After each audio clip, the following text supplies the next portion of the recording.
À peu près jamais dans l'histoire de l'humanité n'a-t-on autant parlé de la fin des temps qu'aujourd'hui. Le retour du Christ est devenu un sujet fréquent tant parmi les chrétiens que sur Internet. Et l'un des passages bibliques les plus utilisés par ces personnes est le chapitre 24 du livre de Matthieu, où Jésus parle de ce qui arrivera au monde avant son retour. C'est pourquoi, dans cette vidéo, nous ferons une analyse de tout ce que le Seigneur a réellement dit à ses apôtres sur les jours à venir. Mais avant de commencer, je voudrais vous demander de cliquer sur « J'aime », de vous abonner à ma chaîne et d'activer la cloche pour être averti par YouTube chaque fois que je publie une nouvelle vidéo. D'accord? Allons-y. Le chapitre 24 de Matthieu rassemble le dernier grand discours de Jésus avant sa mort, se concentrant sur la fin des temps, son retour et le grand jugement. Mais avant de comprendre ce que Jésus a dit là-bas, il est nécessaire de comprendre tout le contexte de ce moment-là. Pour cela, revenons au chapitre 23, où nous voyons Christ parler à une grande foule dans le temple à Jérusalem. À ce moment-là, Jésus critiquait la posture des pharisiens et des scribes qui prêchaient, mais ne vivaient pas selon la parole de Dieu. Ensuite, il a prononcé des paroles sévères au peuple juif. Voyons ce qu'il a dit. « Jérusalem, Jérusalem, qui tue les prophètes et qui lapide ceux qui te sont envoyés. Combien de fois ai-je voulu rassembler tes enfants, comme une poule rassemble ses poussins sous ses ailes, et vous ne l'avez pas voulu. Voici, votre maison vous sera laissée déserte. Car je vous le dis, vous ne me verrez plus désormais, jusqu'à ce que vous disiez, « Béni soit celui qui vient au nom du Seigneur. » Et juste après cela, le chapitre 24 commence en racontant que Jésus quitta le temple avec ses disciples. Au vu du ton de son discours à l'intérieur, il était très probable qu'il soit encore irrité par l'infidélité et le manque de foi des Juifs. Ensuite, quelques minutes plus tard, il commence à prophétiser, affirmant que rien de tout cela ne resterait debout et que le temple serait bientôt détruit. Les disciples étaient alors curieux de cette prophétie et, dès leur arrivée au mont des Oliviers, ils demandèrent au Maître quand cela se produirait et quel signe indiquerait son retour sur terre. Alors, Jésus s'assit, comme d'habitude, et commença à expliquer à ses brebis tout ce qui allait se passer dans le monde jusqu'à la fin des temps. Cet passage est également connu sous le nom de discours prophétique en raison de son contenu, et la majeure partie de cette prophétie est également rapportée dans l'Évangile selon Marc, au chapitre 13. Eh bien, maintenant que nous comprenons tout le contexte dans lequel le chapitre 24 de Matthieu a été écrit, examinons son contenu. Ces passages sont difficiles à interpréter, car en plus de leur langage symbolique, ils traitent d'une série d'événements. C'est pourquoi de nombreuses personnes prennent certains passages de ces paroles de Jésus, les interprètent mal et transmettent des messages incomplets, voire erronés, aux autres personnes. C'est pourquoi, dans cette vidéo, nous allons analyser 3 points importants concernant la prophétie de Jésus sur la fin des temps. Premièrement, à qui ce message était-il destiné? La grande majorité des gens croient que les paroles de Jésus étaient adressées à son Église, mais ce n'est pas vrai. Elles étaient destinées aux Juifs. À ce moment-là, l'Église du Christ était encore un mystère. Elle ne serait incluse dans l'œuvre de Dieu qu'à la Pentecôte et serait révélée ultérieurement à travers les lettres de l'apôtre Paul, vous comprenez? Il est donc nécessaire de préciser que les événements prophétisés par Jésus traitent uniquement de la situation des Juifs pendant la grande tribulation avant son retour. De plus, le chapitre 24 de Matthieu aborde les faux prophètes et les faux Christ qui apparaîtront pour tromper le peuple. Ces personnes suscitées par Satan représentent un danger pour Israël qui ne croit pas que Jésus est le Messie et qu'il est déjà venu une fois dans le monde. Et nous, qui sommes l'Église du Christ, nous devons nous préoccuper davantage des faux enseignants, des faux apôtres et des faux prédicateurs, en plus de savoir discerner les esprits afin que personne d'entre eux ne nous éloigne des voies du Seigneur. Amen. Une autre preuve que les Juifs sont la cible de la prophétie de Christ concernant la fin des temps est que Jésus parle du terrible sacrilège. Ici, Jésus parle de la terre juive, du temple et des sacrifices que Daniel avait déjà prophétisés depuis longtemps. Notez encore que dans le verset 16 du chapitre 24 de Matthieu, Jésus dit que ceux qui seront en Judée doivent fuir vers les montagnes. Cela concerne clairement Israël, car dans tout le Nouveau Testament, il n'y a pas une seule passage où Jésus ou l'un de ses apôtres demande à l'Église de fuir vers les montagnes. Enfin, de la même manière, nous voyons que le texte parle encore du sabbat, qui est lié aux coutumes et aux lois des Juifs. Il mentionne également la parabole du figuier, qui est une représentation symbolique de la nation d'Israël. Avez-vous compris? Le deuxième point que nous devons examiner est le moment où cette prophétie de Jésus commencera à se réaliser.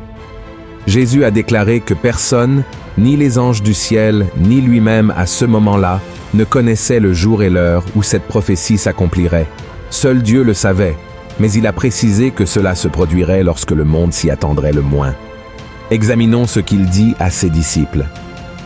Ce qui arriva du temps de Noé arrivera de même à l'avènement du Fils de l'homme.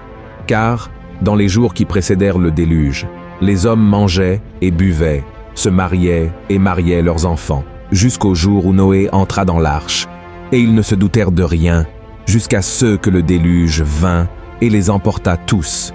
Il en sera de même à l'avènement du Fils de l'homme.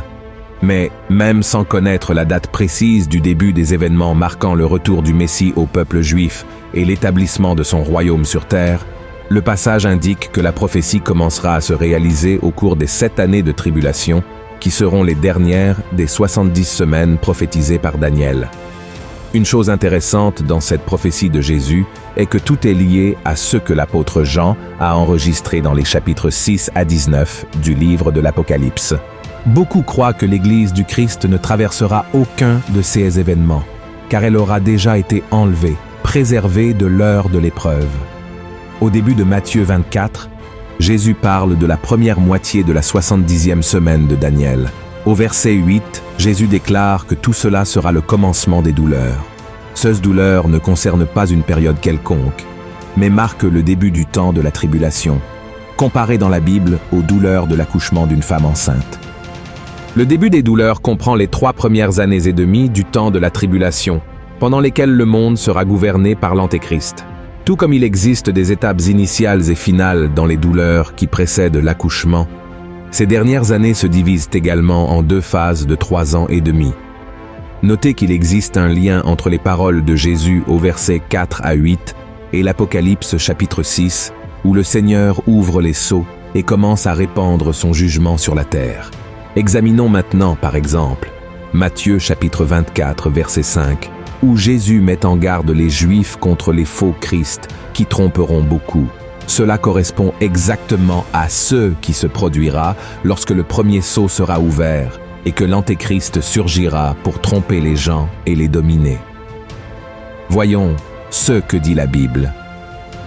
Je regardais quand l'agneau ouvrit un des 7 sceaux et j'entendis l'un des 4 êtres vivants qui disait comme d'une voix de tonnerre, « Viens !» Je regardais et voici parut un cheval blanc. Celui qui le montait avait un arc, une couronne lui fut donnée, et il partit en vainqueur et pour vaincre. Et ensuite, toujours au verset 5, Jésus parle de guerre et de rumeurs de guerre qui se produiront. C'est précisément ce que l'ouverture du 2e sceau apportera à la terre et mettra fin à la paix. Voyez ce qui est écrit. Quand il ouvrit le second sceau, j'entendis le second être vivant qui disait « Viens !» Et il sortit un autre cheval, roux. Celui qui le montait reçut le pouvoir d'enlever la paix de la terre, afin que les hommes s'égorgeassent les uns les autres, et une grande épée lui fut donnée. Et ensuite, au verset 7, Jésus dit à ses disciples qu'une nation se lèvera contre une nation et que le monde sera touché par une grande famine, et cela est également lié à l'ouverture du 3e sceau de l'Apocalypse. Comparez la prophétie de Christ avec la vision de l'apôtre Jean. Quand il ouvrit le 3e sceau, j'entendis le 3e être vivant qui disait « Viens !» Je regardai, et voici, parut un cheval noir.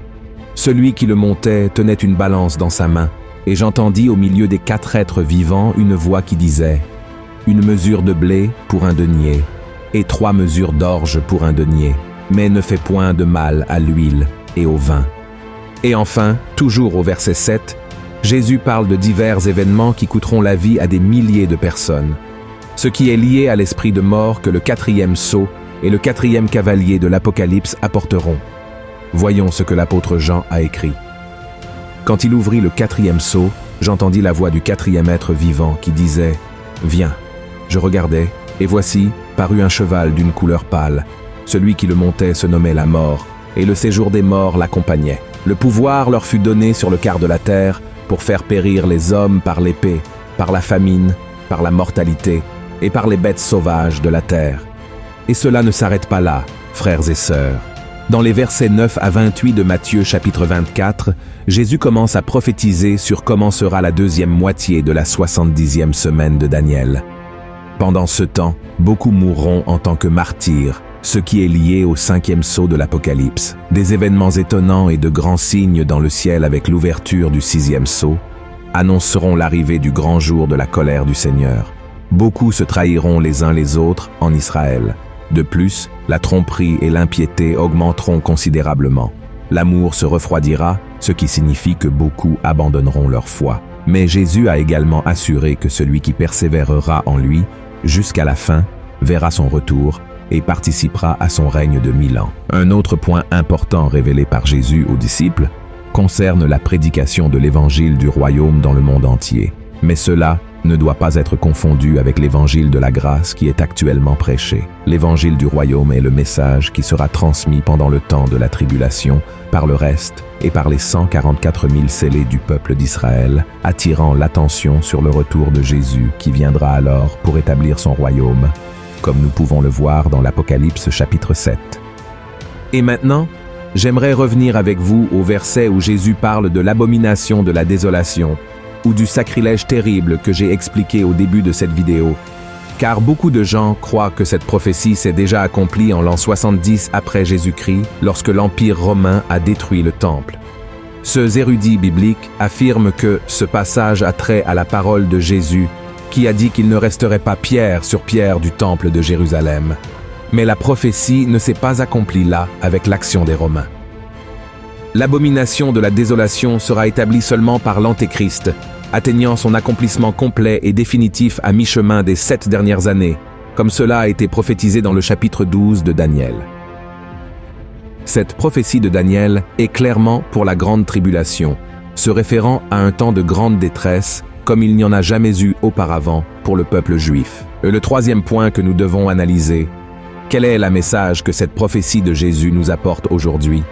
Mes frères, tout ce qui est enregistré dans Matthieu chapitre 24 est une alerte pour nous tous, car si la fin des temps est proche, le temps du rapt l'est aussi. Notre monde est très perturbé, agité, des conflits éclatent dans de nombreux pays et à tout moment la terre pourrait être prise par des guerres dévastatrices. De plus, une grande partie de l'humanité souffre de la faim. Les phénomènes et les catastrophes naturelles sont de plus en plus présents et de grandes pandémies tuent des millions de personnes.